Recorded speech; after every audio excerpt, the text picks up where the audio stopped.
Hello there and welcome to the Sound of the Loons podcast presented by Alina Health Orthopedics. Callum Williams alongside Kyndra D. St. Aubin for the final time this year, and we have a lot to cover. First and foremost, Kate, let's just get straight to it, shall we? We may have very well seen on Sunday the very best of football at its peak. We may very well have seen the very best of sport in that moment. There are people suggesting that this World Cup final was the best ever. There are people suggesting that we have witnessed the greatest player ever. There are people suggesting that it's all a bit overhyped. The point is that there's a lot to talk about with this World Cup. It was overshadowed in uncertainty for sure coming into it, with the political situation and various other things. But I wonder, do we consider this World Cup ultimately to be a success?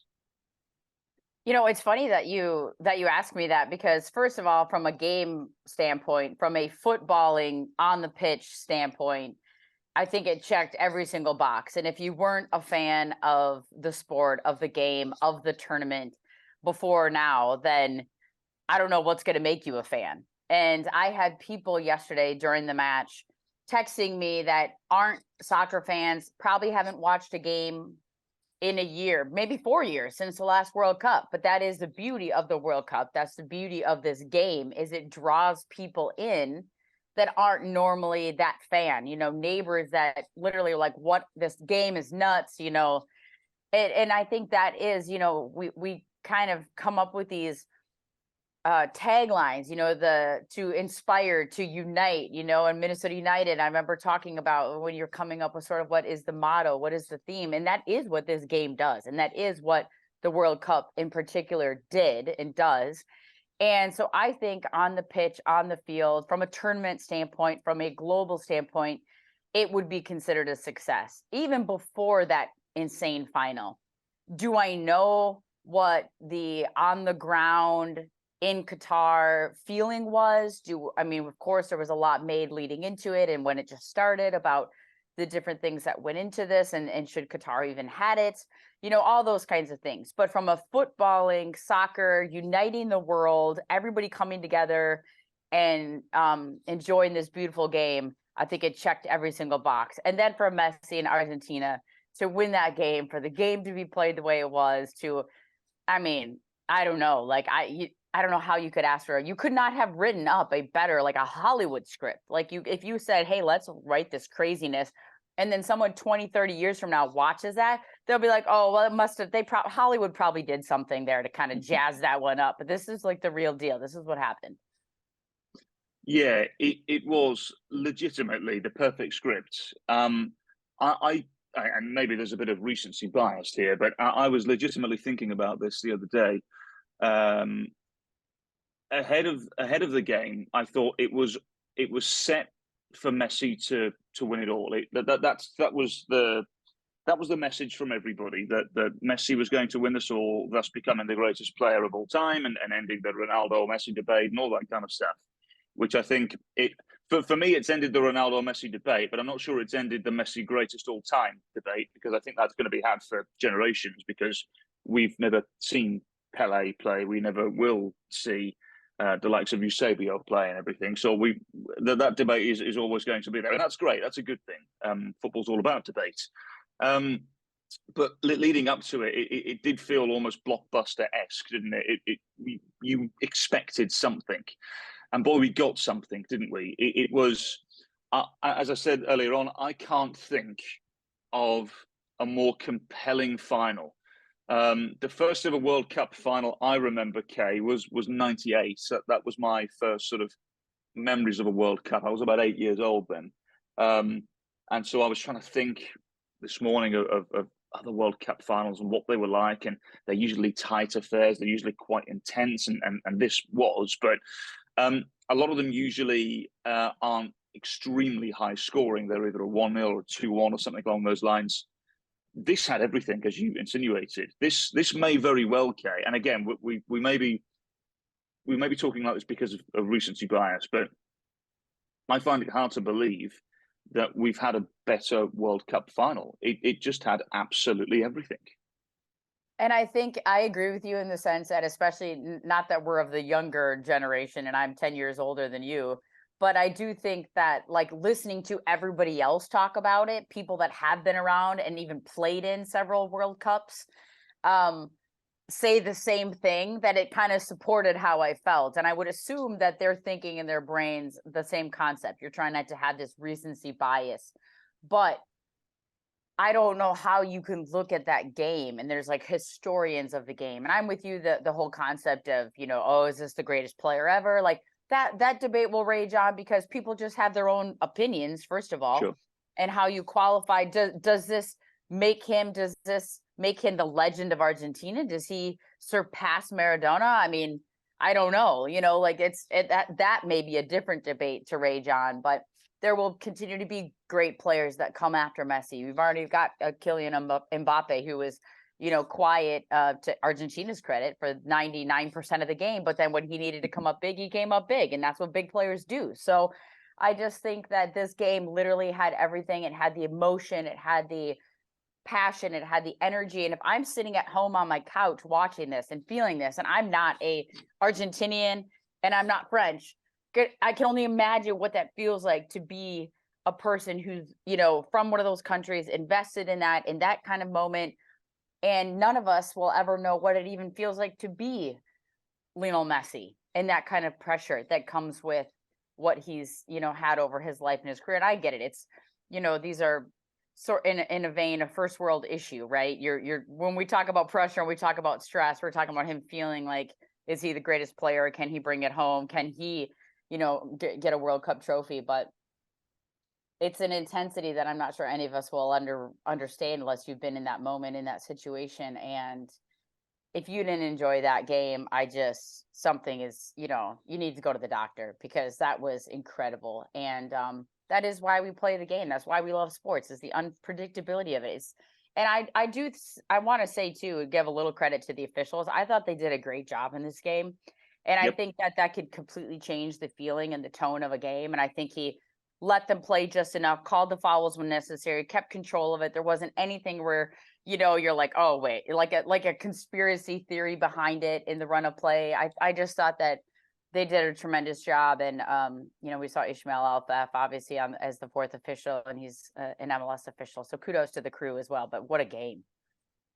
Yeah, there was a bunch of Americans on the officiating crew, wasn't there? Assistant VARs and what have you. And it was a great day for the officials, for sure. Always good when they don't grab the headlines, for sure. It was just an amazing experience. I actually went into New York City, into Manhattan, to watch the game. And I had a really interesting experience, Kay, in the sense of, with it being New York City, it is full of international people from all around the world. And so I'm on the subway heading into a little area called West Village.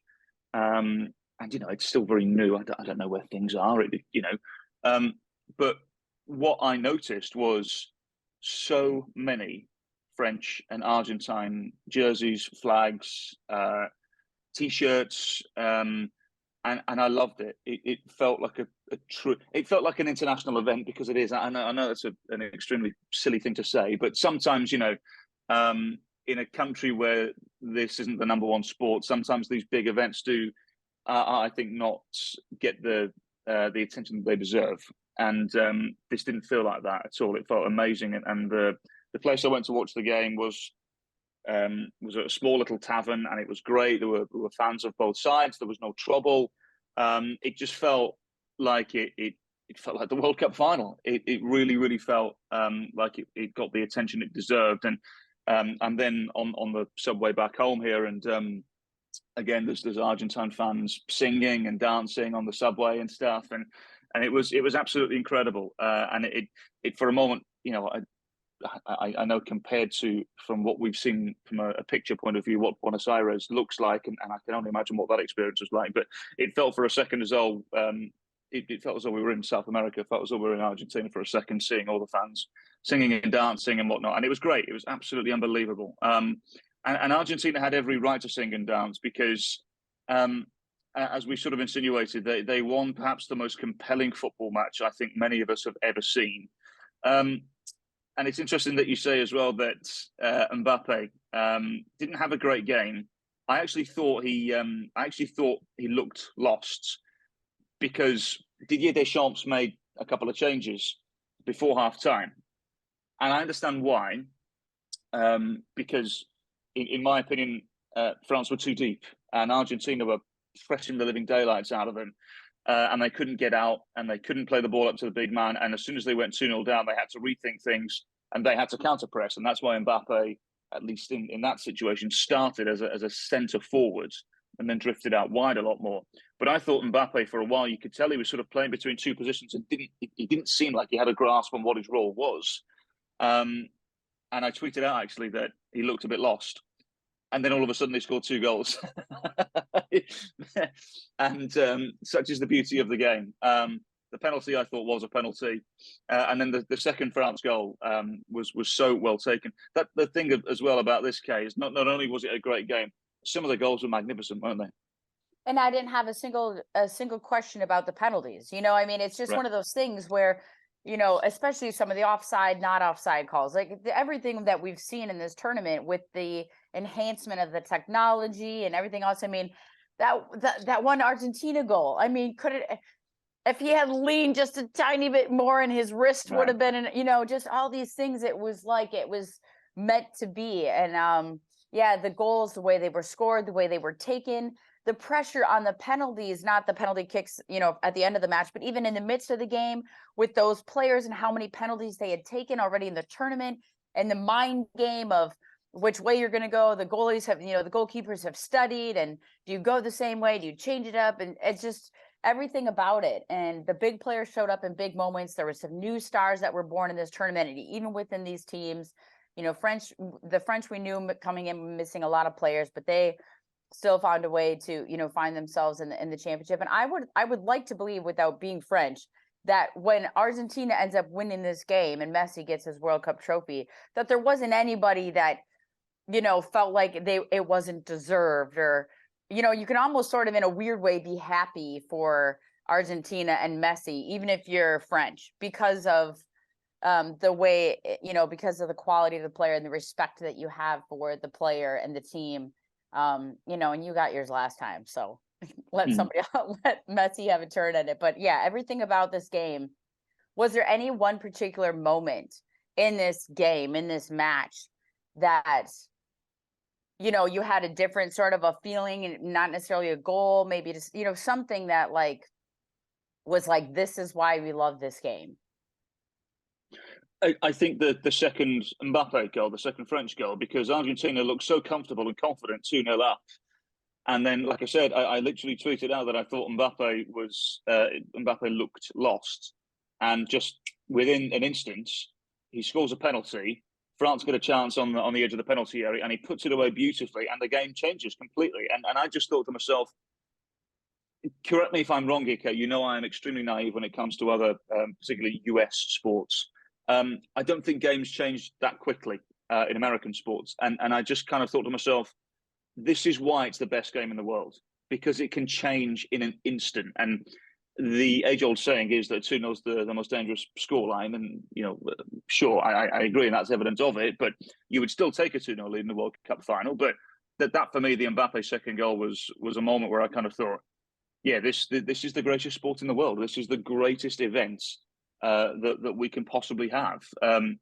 And the extra time, I think I was actually, and I'm sure the rest of the world felt this way, when the final whistle went and we had an extra 30 minutes, I was like, brilliant, this is amazing. Let's have another 30 minutes of this, you know, no problem. And, you know, then obviously it finished the way it did and everything, and it was incredible. I was just, as Lionel Messi stepped up for his penalty during the penalty shootouts, I just thought, don't miss. Just don't miss, for goodness sake. And he put it away extremely confidently. But look, it was one for the ages for sure. We are going to talk about this World Cup for a very, very long time. And the one thing which I thought was interesting as well, Kay, having a game like that in the way that it was played and the excitement around it, I think it's probably the perfect time for viewers in this country, because next up, it's obviously the World Cup in North America, which is, I think, going to be the biggest event the planet has ever seen. The World Cup, as far as we're aware, is going to move on to 48 teams as well. So there's going to be a lot more teams. And I think that World Cup final has set it up to be an incredible World Cup. The final, the victory for Argentina, I think, as you quite rightly said, probably brought in a couple of other people that haven't watched soccer before just because of the excitement of the game. I hope now what that does is it transitions moving forward, and people can actually say, right, we have the World Cup next. We have that in the next couple of years.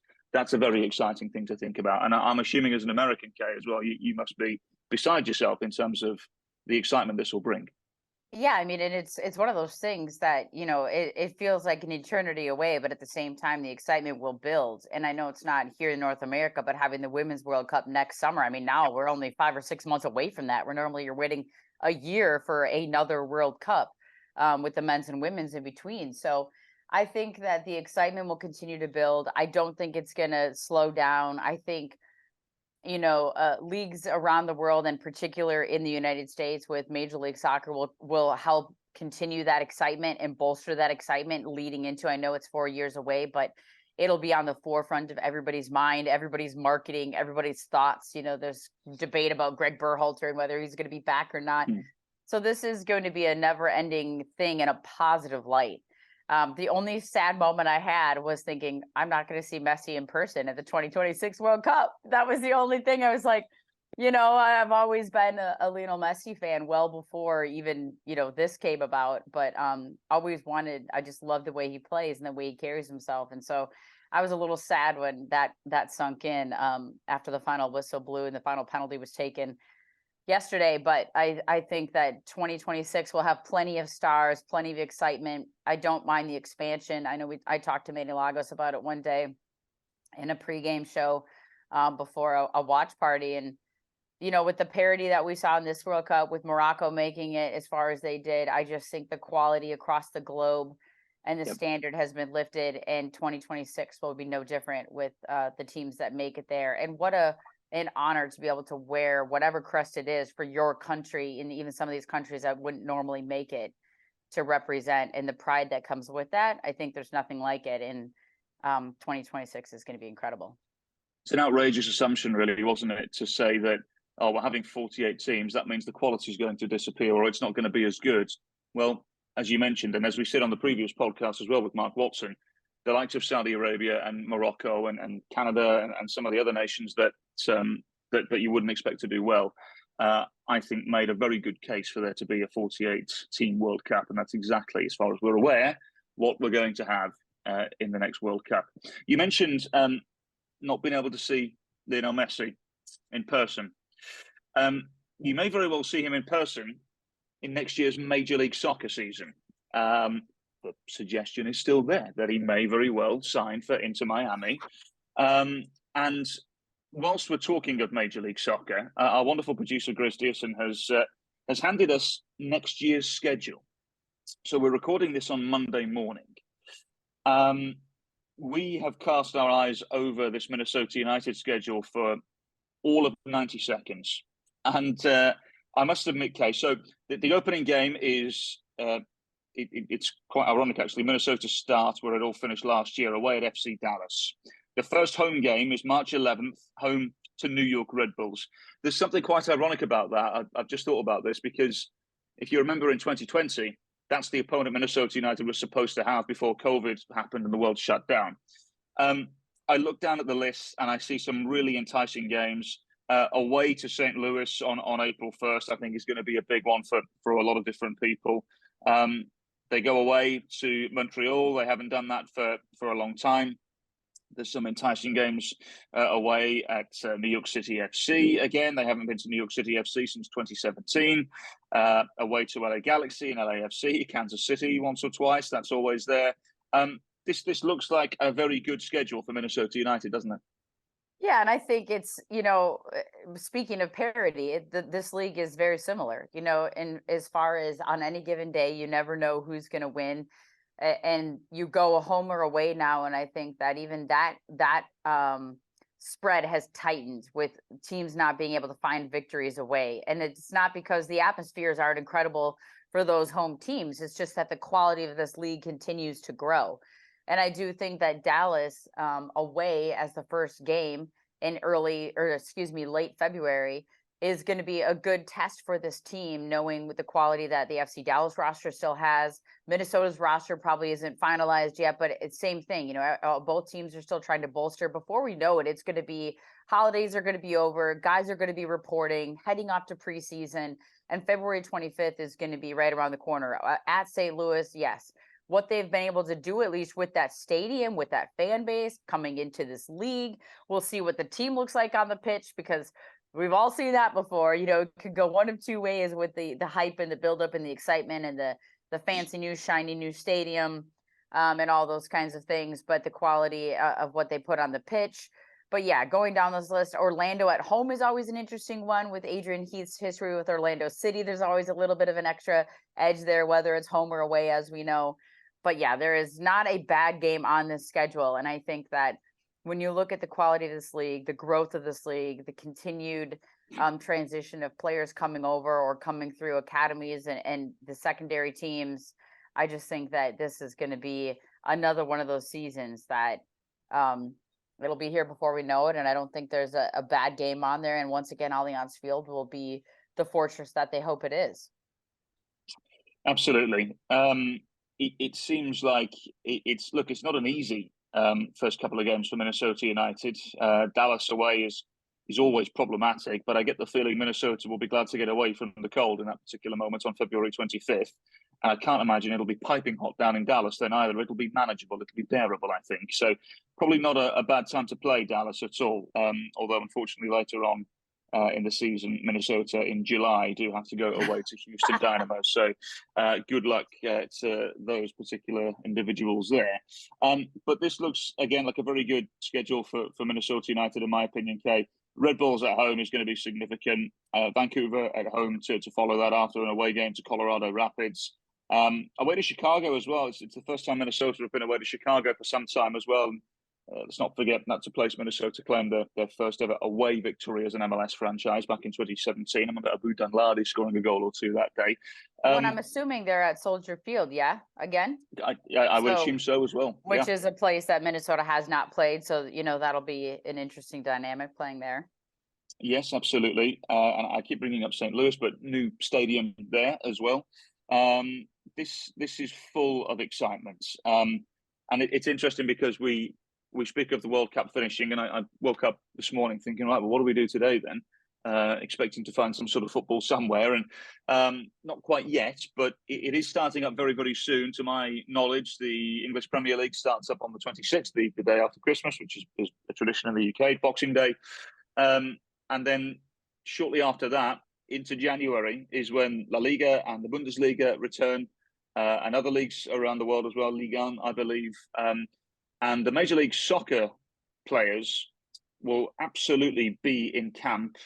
Early January is what we were told. I don't quite have a date on that yet, but point is that pre-season is legitimately just around the corner.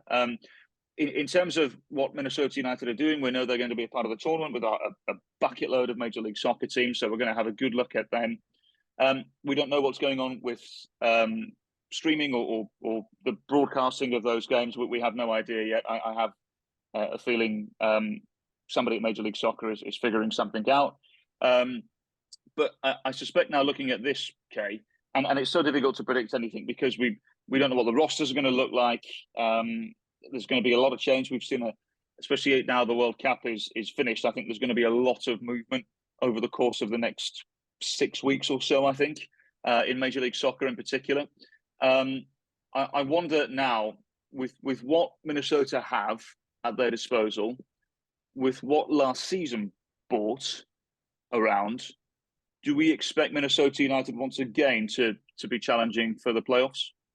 Oh yeah. I mean, I think that has to be in my mind, from my viewpoint, and without having any inside knowledge besides what we all see and what we, see from the roster and the quality that this roster has. When you have those core pieces that are returning, and yes, there are still, of course, some question marks with depth, but not question marks in my viewpoint with a quality starting 11. I think the only situation that might be up for grabs is just trying to figure out again who's going to be that go-to goal scorer that you can count on. And I know they want Luis Amarilla to be that guy, but this is a team that absolutely shouldn't be just vying to get into the playoffs. This should be a team that should be hosting a playoff game and then moving on to the next round. It should be just at this point, you're 6+ years in. You've got this quality roster. You've got this amazing fan base. You've got this insane home field, and you've got some solidity. Everybody understands the system that you're trying to play. Everybody understands what Adrian Heath is trying to do and wants to do. So there's no question marks about philosophies and styles and things like that. This is a team that these veteran guys that have been here, Michael Boxall, Will Trapp, we could go down the list, even Robin Lod now, that should know that this is where we need to be. This is the standard. This is what is expected. And anything less than that should be unacceptable for everybody involved. And that doesn't just mean getting into the playoffs. That means a home field advantage and advancing to that next round, which was right in the grasp last year. If you think about where this team was sitting for the majority of the season, in that third, fourth, fifth position, right in and around there. So I think that everybody should be excited about this group, about this team, and what they should accomplish. And they should be there, if not hosting, and then also moving on to that next round with the quality of this group. Okay, well, you mentioned 6 years plus in, which is hard to believe that it's flown by as quick as it has. So what we'll do is we'll take a break, and after the break, we'll look back on the 6 years from a broadcasting standpoint. Things, of course, are changing.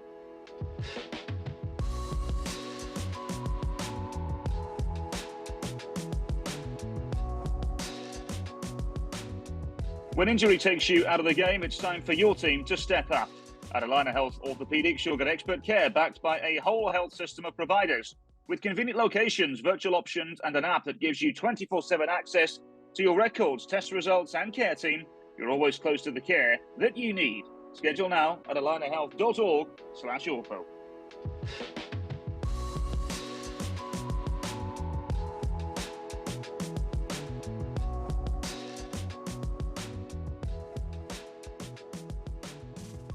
And a very warm welcome back into the Sound of the Loons podcast presented by Allina Health Orthopedics. Now then, some things to discuss. And this is going to be a little bit uncomfortable for you and I because we don't like talking about ourselves. And our executive producer, Evan Entler, has insisted that we talk about our time at Minnesota United. And it's hard to really put into words, really, isn't it? Before we do, let's just inform the listener, shall we, of what's happening with this particular podcast and platform moving forward. It's going to continue. The Sound of the Loons podcast will continue, but it's going to look a little bit different. It's going to sound a little bit different. Kyndra, as far as I'm aware, you correct me if I'm wrong, you're going to be the main host and you're going to have a slew of guests over the course of the season, correct? That is, to my knowledge and my understanding, what is going to be the situation moving forward. So I think the most important aspect of the whole conversation regarding next season is that everybody will still be able to find a Sound of the Loons podcast weekly, informing people of all things Minnesota United and others. I think we're trying to, what Evan is trying to do is incorporate, of course, the natural discussion about the game that just happened, the game that's upcoming, but also really incorporating some of the legends of soccer that we have in the state of Minnesota and leaning on people like a Manny Lagos, like an Amos McGee, having Adrian Heath on more often, of course, a player as often as possible, pending schedules, having Callum Williams on, of course. This could be kind of fun, though, because then I get to ask you the questions. And you have to have all the answers. So I think that the important thing for listeners is that it will be a regular cadence. You will still be able to find the Sound of the Loons podcast weekly, giving you everything that you want to know regarding Minnesota United soccer, the academy, MNUFC 2, and sort of the happenings around the league. So maybe some league guests as well, as it expands a little bit and we talk a little bit more about what's happening in the league from a broader perspective. That's my understanding. We'll see what happens, but I know that people will find something weekly for the podcast. Yeah, absolutely. And I would ask people to sort of bear with the pod as well, because it's going to be a situation where we still don't know what we're doing in the sense of what next year looks like, really.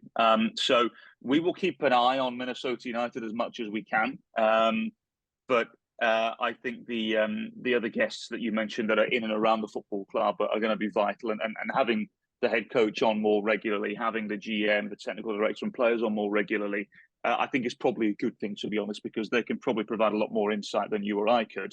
Because as far as we're aware, we're not going to be commentating on the team next year. But again, who knows? We still don't really know.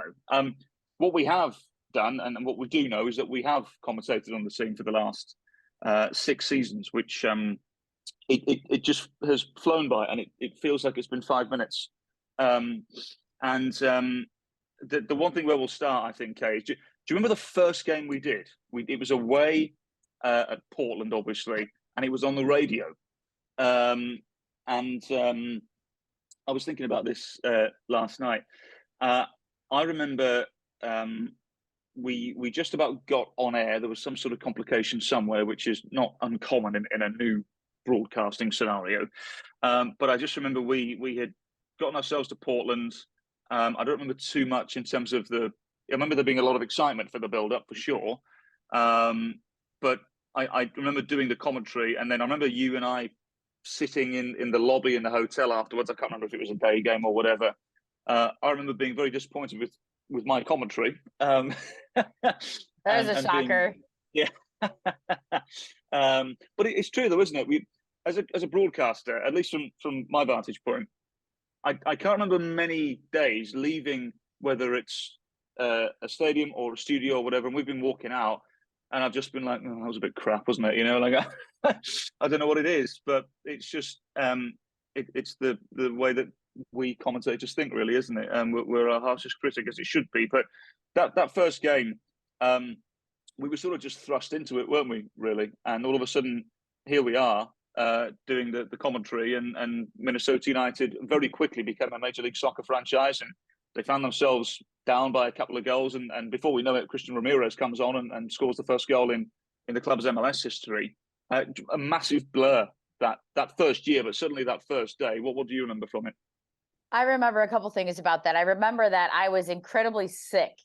And I remember John Guayano, our boss, was there in Portland with us, and he was giving me, like the Cepacol, the throat spray, the lozenges, and I was like, thank goodness we're doing radio and not television, because it was one of those, just like, I don't know if my body was still in shock from moving back to Minnesota from warmer climates. I hadn't had that kind of dealt with that in a long time. And I was also thinking, thank goodness it's radio, because you have to do 99% of the talking. So I just remember that, not feeling great and trying to like preserve my voice, all the hot tea you can imagine. And then I remember distinctly, and of course it was an incredible atmosphere because you're at Portland, and Portland's always amazing. So we understand that they have quite the energy there, and it's the opening game for them. But the hype and the emotion and the adrenaline that's pumping going into the first Major League Soccer game for this club, for Minnesota United, and just not really knowing what to expect. You knew it was going to be a challenging road because you're a new team and you're an expansion team, and you're trying to get this roster together in the preseason and get all your ducks in a row as a club. And then I remember that Portland Timbers scored, and Timber Joey's cutting the log. And then like they scored again. And I remember distinctly saying, he hasn't even finished cutting the last log yet, and now he's got to cut another one. And that just felt like one of those moments where it was like a punch in the gut, because these guys were working their butts off out there, and they're just trying to, establish themselves. And Adrian's trying to establish what he wants done with this club. And it was the first game, but either way, it was memorable. It was the energy in the stadium and the energy around the club, to be honest, because even you think about all the lead up to that and all the different events and the kit reveal and the this and the that and the marketing that was going into it. You just felt there was something great building there. And even though the result wasn't what they wanted in that opening game, it's one of those memorable moments at that time. Yeah, and you know what? I'm just looking this up here. The the first the first team that started for Minnesota United, as we're going back in time here, and I thought I could probably do this without a picture I've just found, but we'll do this anyway. So the goalkeeper was John Alsberger, you'll remember. Mm-hmm. Yep. The back line was from right to left. It was Jermaine Taylor, it was Vadim Demidov, Francisco Calvo, and Justin Davis. A midfield three, I believe, of Rasmus Schuler, Colin Warner, and Mohamed Saeed. It then looks as if it was Bashkim Kadri, Bashkim Kadri, Kevin Molino behind Johan Venegas as a front three. My, how the team was changed. Wow, right? And that is like, there is no discredit to anybody that was on that roster and played in that game in that moment. I mean, this is the process of building an expansion team. And I remember even some of those names that on the grand scheme and the whole of things maybe weren't the quality that you wanted, but they could all have these like kind of insane moments where they would, I remember Bashkim Kadri just, him being able to strike a ball, Johan Venegas that when he did decide to play, could really play, and we know what Kevin Molino is capable of, but, and Rasmus Schuler and what he had to kind of try to hold down. A lot of times, I think he got the short end of the stick because he's making up for a lot of other things going on in and around him, So, yeah, I mean, what a crazy 2017 as a whole. And then watching this roster transition and, that's why I say now, moving forward, this team should have so much to be proud of and to look forward to in 2023 because the quality on this roster, the solidity of it, and everybody understanding what the method of the madness is going forward with the philosophy and the style. So, yeah, what a craziness that was. I also remember when Ramirez scored that first goal. Our producer at the time, Brad Baker, was sitting to my left. And when Ramirez scored, I do remember him jumping up and legitimately bear hugging me and throwing me around a little bit in the booth. And I think he came over to you and gave you a hug. And we're kind of like, we're on air right now, Brad. Such was the elation of the moment. I guess we'll let him off. But that's a moment that sticks out as well. Another one as well, a funny broadcasting moment. And I mean no discredit or ill will towards the individual here, but I remember one moment that made me laugh legitimately. We were away, ironically, at New York City FC, and we're doing the pre-game show. It's you, me, and Jamie Watson on the sideline. And Jamie was a new broadcaster at the time, and he was full of enthusiasm, as he still is, and always wanted to learn and wanted to get things right. And so I remember we had spoken about how we were going to pitch to an interview.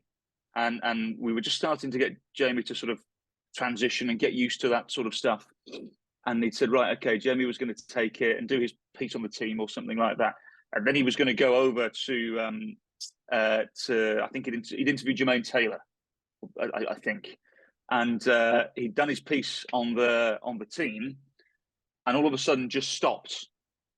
And I remember this is the wonderful thing that people don't realize, in our ears, we hear so much. And I remember our producer, Morgan Lubin, who's a name I'm sure you, as the listener, have heard on a couple of occasions, just threw back to the booth camera and was just like, go, take it. And I just remember just being like, we obviously we were sort of like, I think, slouching on the edge or something. Yeah, we weren't camera ready at all. And the expectation was that Jamie was going to throw it to this interview. And I just remember just coming back on and going, and one player that's going to mark David Villa today is Jermaine Taylor, who caught up with Jamie Watson or something like that. And I remember just all of us afterwards when that happened, just like bursting out laughing and just been like, what? This is live TV. It's hilarious. And we've had plenty of those moments as well, haven't we, Kay? Right? It's so important. You just got to laugh at yourself in those situations.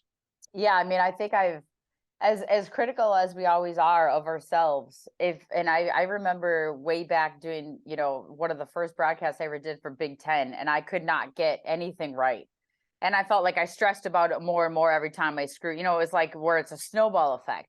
So I've learned a long time ago that if you don't chuckle a little bit and laugh off some of of course, you don't want to make a habit of making mistakes, but Sure. it is live television.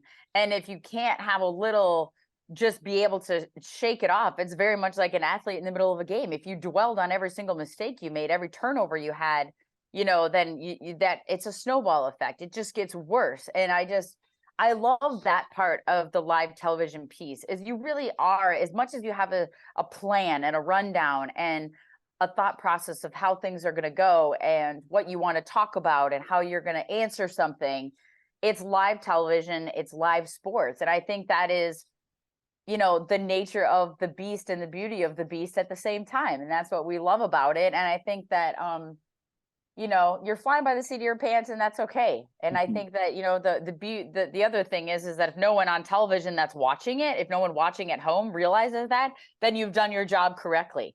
And nobody has a clue everything that's going on in our ears all the time. And, if something doesn't, the camera shot that we're expecting doesn't come, or it gets stuck on another shot too long and you're trying to fill time, whatever it might be. And these are all things that I think that we've been able to enjoy, laugh at, look back at, get through for 6 years, whether it's on the pitch, off the pitch, through a game, in a pregame, in a postgame, whatever it might be. It's been quite the ride for 6+ years of really being able to feel a part of the club and a part of the team, and just be a part of it all. And I think it's been a unique experience, because prior to Minnesota United, I've never worked for a team. I've always covered teams. And so it was a different, unique experience, and one that I think I thoroughly enjoyed. And there were, you start to look back and check off different moments. And I just did a little piece with our video team about different Minnesota United things. And one of the things they talked about was goal calls. The Hassani Dotson playoff goal that you had, I'm sure the Christian Ramirez goal, when you look down the list, or how about Ozzy Alonso, the first goal at Allianz Field? I mean, is there a specific memory of a goal that you called that resonates with you because it had special meaning aside from just the goal call itself, but the goal? You know me more than most, and I don't, when it comes, people talk about goal calls and all that kind of stuff, and I think it's just so important just to be in the moment. And I'll be honest, for the majority of them, I just black out. I have no idea what I say, and I just say words and hope that they make sense. So someone asked me a while ago to sort of recap, like the goal calls or best goal calls or something along those lines, and I really struggled with it because. As we sort of insinuated coming into this bit, it should never be about the broadcaster. People don't turn on the television or streaming device or whatever, or radio as well. They don't turn on for the broadcaster. They turn on for whatever the sporting event is, and that will always be the case. So I found it quite difficult to sort of think of goal calls and stuff, but just because I've done a little bit recently, the one that sticks out is in terms of a moment is the Hassani Dotson playoff moment, because it was just, I've never seen Allianz bounce like that before, and it was, remember, that was still the first season of the stadium as well, and we've seen the soccer crowd mature a lot more as well, and I mean that with all due respect, in the sense of, what I mean by that really is that the crowd understand the aesthetics of the stadium and how to use it, because that takes time. And we've had some wonderful atmospheres at the stadium for sure. But that one, I remember, it was just so loud, because it was essentially confirmation. It was a 89th, 88th minute goal that something pretty disastrous would have to happen if you're not going to win the game now. And it just felt like a huge sense of relief. And it was for me, that's my favourite moment in the stadium for sure, just because of what it meant for the team against Kansas City, who are alleged rivals, and it was an incredible moment for sure, and I'll never forget that. And the other one as well, you mentioned it there briefly, Kay, was the Ozzy Alonso goal, the first ever goal in the stadium. I've said this story once or twice, so forgive me for rattling on and repeating, but I'll always remember when the goal went in, it was the four of us in the radio booth. It was me and you, Johnny Harrison and Dan Terhaar. This humongous sense of occasion, as there should have been. And I just remember the ball came in from, I think it was the right-hand side, and I believe it was it Angelo Rodriguez or Darwin Quintero or somebody was able to just cushion the ball back across. And I can't remember if it took a bounce or not, but it sort of skipped up really invitingly for someone to hit it. And out of nowhere sort of came Alonso, and he hit the living daylights out of it and put everything through it. And there's no goalkeeper in the world that was saving it. And again, I just heard this roar come from the stadium, and it was just that was a really a definitive moment for sure. That was a humongous moment for soccer in Minnesota, because it was the first time anybody had probably really experienced anything like that. And I'll always remember sort of like slouching down. I remember in the booth, people going crazy, Johnny Harrison jumping up and down, and Dan Terhaar was laughing. And you did an exceptional job as an analyst over the years, sort of remaining very calm and not doing anything. Punching After me I seemed punch to be you, your yeah, exactly, yeah. Punching me was your habit for sure. When there was a great goal, Kyndra, or even when there was a pretty poor goal, Kyndra would just punch my arm. So my right arm has been in bits for 6 years now. You did that then, and I just remember sort of like slouching down, trying to sort of take it in, but then we're on the radio, so we got to talk and try and describe it. And saying whatever I did, just a load of nonsense, and just went extremely squealy and squeaky and screaming and what have you. And I just remember sort of looking down, and in the booth at Allianz, there are seats underneath the broadcasting booth. And I just remember looking down and seeing what I'm assuming was a father and a son, and the adult had the child and was, like cheering, celebrating. And because of the way the dad had picked up the child was sort of like looking up at our booth. And I just remember the child just like punching the air, and I just thought, what an unbelievable moment that is for what I'm assuming is a father and a son. Like, they're never ever going to forget that moment. And that, to me, right there was the sole reason why we do what we do, whether we're working in a different capacity with the team or as broadcasters or whatever, because that's what we're trying to do. We're trying to create moments. We're trying to inspire, unite and inspire, which is the company motto. It's the team slogan, and the mission statement is to unite and inspire a community. And I couldn't think of a more compelling moment where that was absolutely and utterly true. So that one will always stick with me for sure. That was incredible. But for you as a Minnesotan as well, Kay, I mean, I'm assuming that particular season must have been really special. Yeah, I mean, I think there was something about 2019 and that Ozzy Alonso goal, christening that stadium in that moment, and a player like him and a leader like him getting that goal had some meaning to it as well, and had kind of a different feeling, where sometimes the goal scorers that aren't the goal scorers become the goal scorers in those moments. And the way the team celebrated him after he scored that goal. And then the other thing for me as a Minnesotan, and I talked about this recently, is the 2017 home opener, the Snow Bowl. I mean, yes, it was not ideal playing conditions, but it was so perfect for Minnesota to come into this league and play in a blizzard where you're using an orange ball and you're dusting off the lines and seeing the fans in the stands, and everybody sending their selfies and taking pictures, and the result again wasn't what Minnesota would have wanted, but to come into this league and have it be a blizzard, I don't know, it just kind of felt like a true welcoming for what Minnesota was to become in MLS. So that was another one of those memories that I just remember. And I remember Jamie complaining on the sideline because it's freezing down there. The snow is swirling around and you're trying to look professional, be professional, but at the same time, it's a blizzard, and having mittens on in the booth and everything else. So, there's all these things along the line, and incredible memories whether it's at Allianz Field, whether it's at training, whether it's on a road trip, whether it's at doing a podcast, whether it's at a company event, whatever it might be. I mean, there's just, when you really look back at the 6 years, it's flown by, but then the milestones that have been reached for this club, something to behold, and the experiences in the stadiums and the places we've been able to see and be a part of is really something special. So, I don't, there's nothing I would change for anything of the last 6+ years. And I think that, the future remains to be seen, but nonetheless, it's been pretty incredible.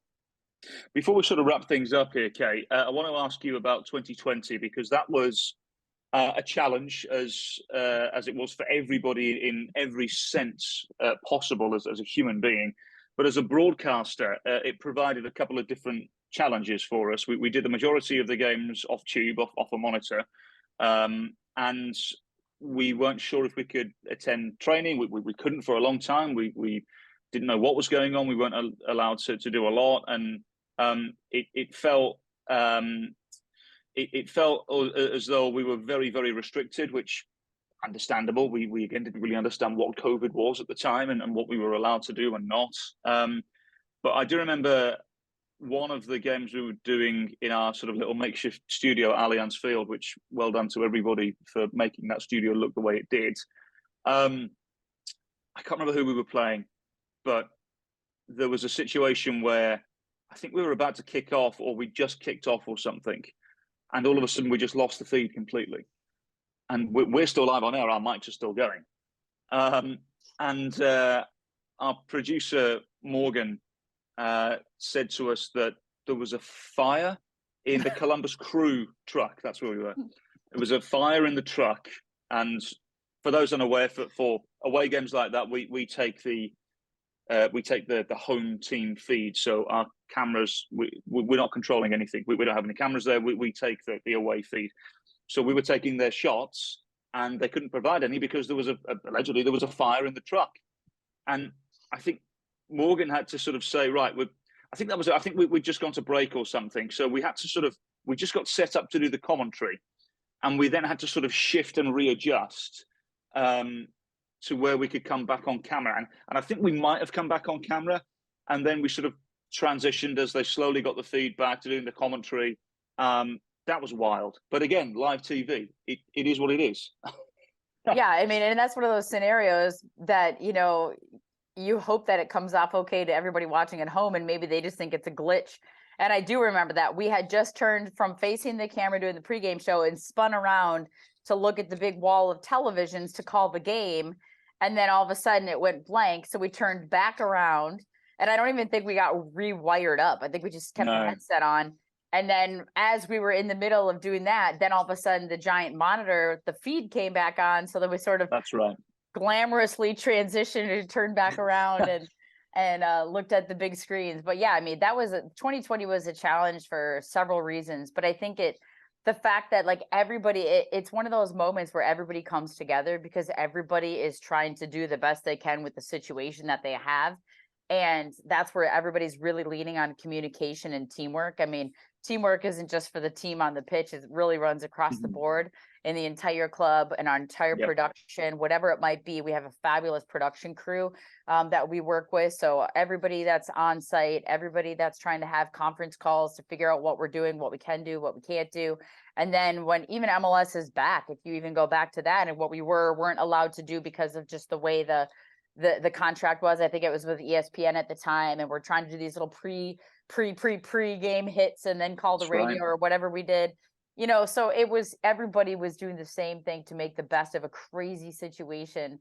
We've called enough. Luckily for you and I, we had called so many games off monitor before in our lives that then when we had to do it, it wasn't really all that shocking. Whereas I remember talking to some people that called Timberwolves, Wild, whatever, they had never called a game off monitor.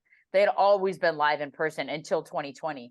And so it was a little tricky. And thanks for everybody for sticking with us, because you are at the mercy of the camera shots and the things that are coming your way from the other home team. So it was a work in progress, but everybody pulled through, and it was one of those things that'll make you better as a broadcaster down the long run.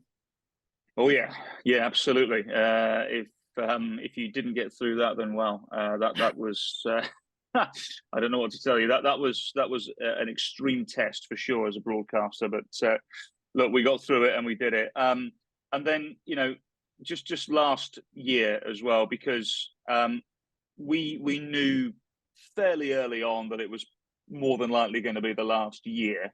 Um, it it didn't really hit me until we started having some of like the lasts. So the last away game, or the last production meeting, or something along those lines.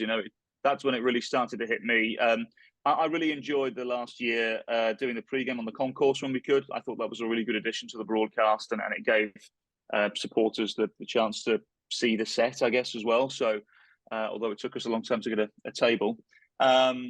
But it And it was, gave us the opportunity to see them. I yeah, mean, for we don't sure. get to interact with everybody as well. And so I think that energy that they provided us for a 30-minute pregame show was welcome, because you feed off of that, much like the players feed off of the energy on the field. So that was definitely a massive addition for 2022.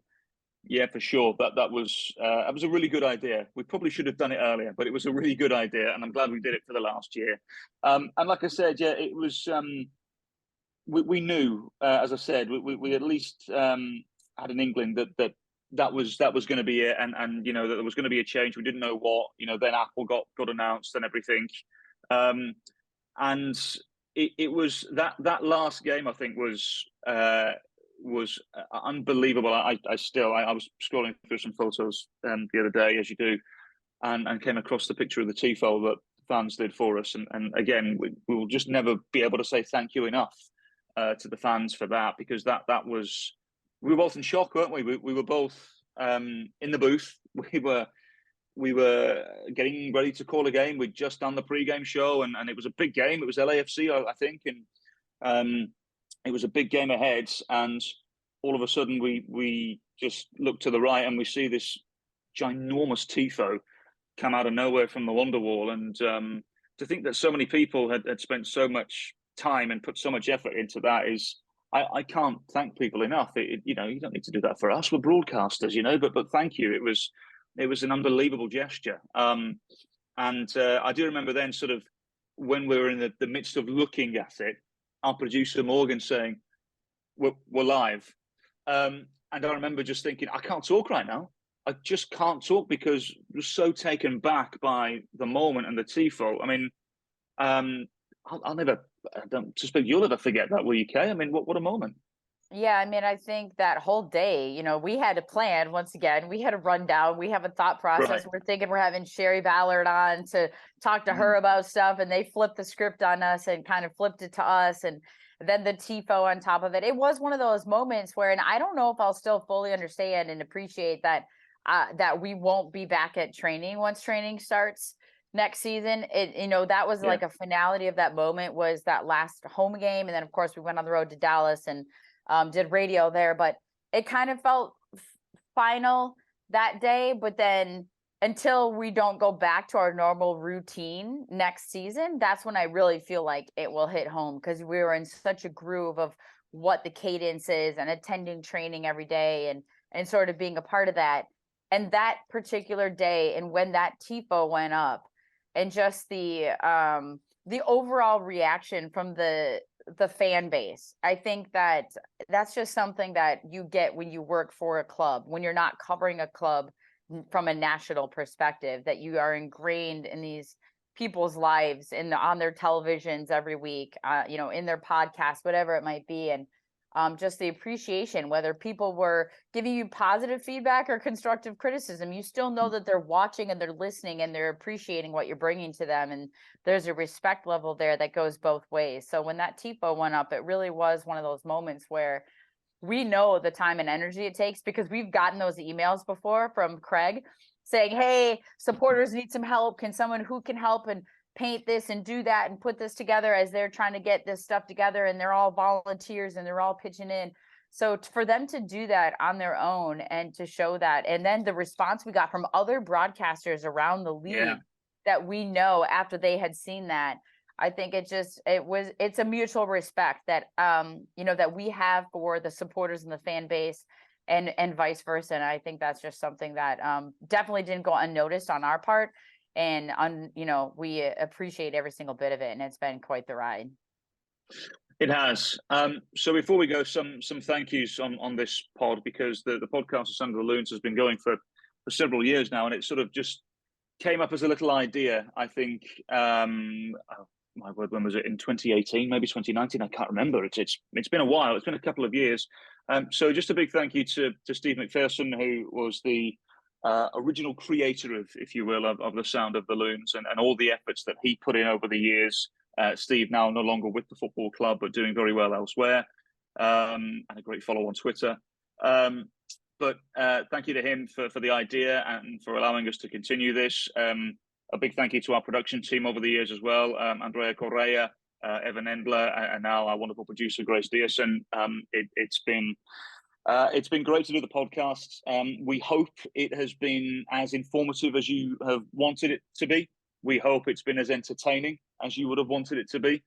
And like we said earlier on, this podcast is not disappearing. Kyndra is going to take over, and it's going to look a little bit different next year with, as we said earlier on, with a couple of guests here and there.